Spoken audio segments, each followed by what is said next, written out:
Welcome to Spotlight on the Collection. My name is Lori Piquel Stengel, and I'm the Executive Director for the McLeod County Historical Museum. And we have a collection of historic textiles, a couple dresses, and some accessories to show you today.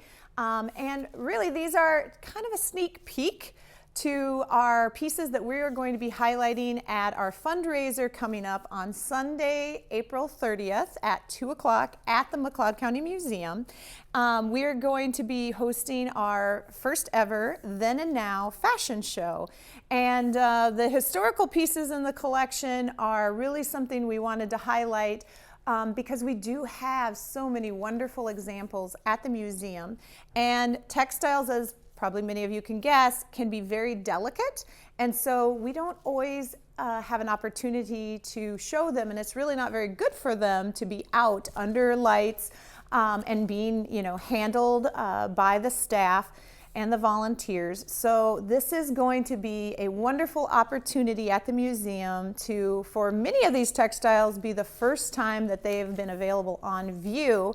And of course, fashion, it continues to change and evolve. So we wanted to make sure that we incorporate the fashions that we're wearing and buying today. And we were really lucky because our community boutiques uptown in Hutchinson have sponsored us to do this Then and Now fashion show. And we have 4 outfits from Lillian's, Amazing Grace, and Personality Boutiques that are current trends for this spring. So you not only get the historical then fashions, but you get the now.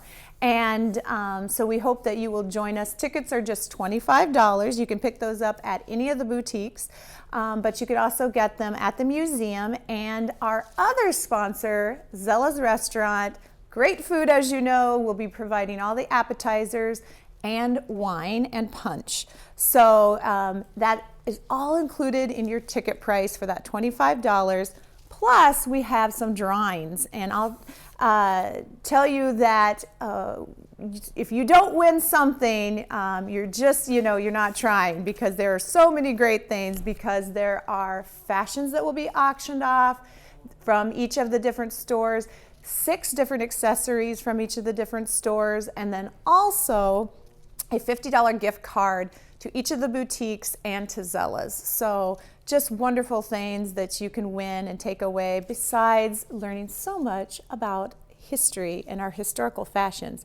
So now I will talk a little bit about some of these pieces that you will be seeing at the fashion show on display, plus many, many more. This first piece is a historical hat accessory. As many of you know, women don't wear hats today like they used to.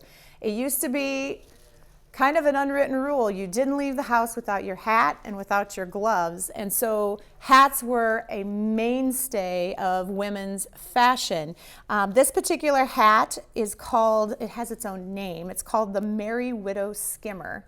And was given to the donor, which was Mabel C. Stockdill, by Jesse Pose, who ran the Commercial Hotel in Glencoe. And that was, of course, located at First Minnesota, where First Minnesota Bank was located in around 2009. And the style of the hat was popular right prior to World War I, but of course was also worn into the 19-teens. The brim's made of horsehair, so this really intricate, delicate part is got horsehair in it, and that gives it its strength so that it would stick straight out from the wearer's head. And it has one black pin, you can see there, that would have been used to hold it into the hair, so you could keep it on your head. And then it also has 2 velvet strings, you can just kind of see underneath here, that also would have been pinned into the hair. And this particular piece, because it is black, a lot of times it would have been worn during mourning if someone passed away, which would be the widow skimmer part of it. And it was popular starting around 1900 to 1917. So a really neat piece, and it's in excellent condition at the museum. Our next piece in the collection that's being highlighted is this beautiful little hat. And I loved it so much that I actually put it on all of our advertising and all of our tickets for the event. But I love these feathers here on the side and just the rust color. It is, along with this particular one here, from the Edwardian period. And that ranges from about 1900 to 1910 or so.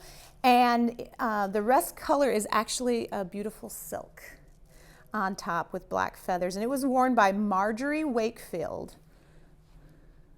Very nice piece. And this one here is actually made of straw. It's a straw piece, so it's very delicate, and it's inlaid with some navy silk. Would have been a springtime hat, unlike this one, which would have been worn in the wintertime. And it was actually made by a millinery in Winstead, Minnesota, and her name was Mrs. Smoke. And the hat is trimmed with blue silk around a high crown and has two large feather-shaped blue silk plumes edged with straw and held in place with a red rose with green leaves.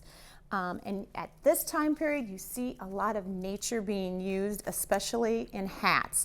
And every town would have had a millinery shop where they could buy hats. That's how popular and big hats were. You would have a hat for every single occasion that you would wear it and go with different outfits.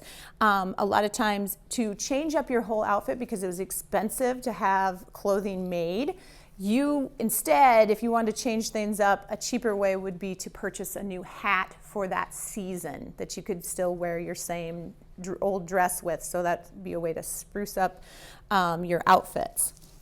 So like I said, this one is actually stands up and it's on a wire frame, so it gives a lot of height and has some flowers in there. And always everything during this time period, they used either natural things like actual feathers, or they use some nature-inspired piece like the straw, very nature-based. But unfortunately, not very kind sometimes to nature, because hats like this that were very popular, that used actual feathers and plumage, they became so popular that some of the birds that they were taking the feathers from became endangered or extinct because they were being killed simply for their plumage. So although nature inspired the looks, they weren't always so kind to nature. All right, moving on to some of the dresses, and we have so many dresses from so many different periods, but these are just a couple examples that I brought to share with you today. This particular one, you can see we actually have a picture of Merle Chamberlain Byteen wearing the dress, and she actually posed for a photo shoot and purchased the dress specifically for that photo shoot. Now, this dress is kind of a special piece, of course, to her, but also to us, because it really does represent the middle to late 50s, so think 55 to about 58. And it has that tiny, tiny waist, and it would have actually been worn with a full crinoline underneath. And it says in our collection that it was actually inspired by the actress Joan Crawford. And if she was quite curvy, and this dress was meant to show off those curves that you had. And it's black sateen, and it has an intricate trim on here. And it would have all been machine made by then, and it was actually purchased at the Oval Room in Dayton's in downtown Minneapolis. So another great connection with this dress historically is the wearer, Merle Byteen. She went on to marry Harold Byteen, who actually is a focus of our World War I letters this year. As many of you know, we are celebrating the 100th anniversary of World War I. And with that remembrance, we are looking at the soldiers' letters that we have in the museum's collection. And her husband, or who would become her husband, Mr. Harold Byteen, served in World War I, and we have his entire collection of letters home during that time period. And if you're a member of the Historical Society, we are going to be publishing those and putting those into our monthly newsletter. And so you can catch those. If you're not a member, though, and you want to catch those letters and that history, and of course learn about all the great things at the Historical Society, just go to our website, www.mcleodhistory.org, and click on Become a Member. We'd love to have you. All right, so this beautiful dress will be on display at the fashion show, as well as this one. Now this one takes us a little further back, and it's a ladies' two-piece dress, and it's actually called a walking suit. Now, the time period that this is from is the 1890s, and in the 1880s and 1890s, women would have what they called traveling suits or walking suits. I know, can you believe that? What is our walking suits today? Spandex. So this was the spandex of the 1800s. Pretty formal, but it looks like it's pretty lavish and big with a lot of detail, but this actually, because it was a walking suit, is more streamlined. It's not as bouffant, doesn't have as frilly details, something that you could move a little bit easier in. You wouldn't have the long train behind you that would get muddy and dirty. It just has a small bit of ruffle around the bottom with the little slits on the side, and a nice little lightweight cotton shirt underneath. But still quite formal for just a stroll around town. So the jacket style is a bolero style, has long sleeves. It's a navy and gray, kind of a middle weight, so it's not too heavy. It's not like a heavy wool fabric. Has the plain navy collar and cuffs that match. And when you come to the fashion show, you'll be able to see up and close and personal some of these little details, like these are pearl buttons that are on here. Pretty special little pieces that have been added to it just to kind of dress it up. And in the back, it has a long skirt with tiny narrow pleats where, like I said, if it was a fancier dress for, evening out or something like that, it would have been much fuller and a full sweeping skirt. It's plain navy suiting, and it does have, like I said, the kick pleats in front, which I have to imagine would make it a little easier to walk in. And it has a fully lined black cotton lining and hook and eyes up the waist, and would have taken another person probably to help this person get into it, which was pretty common for dresses of that time period. No zippers. Everything was hook and eye and or pinned.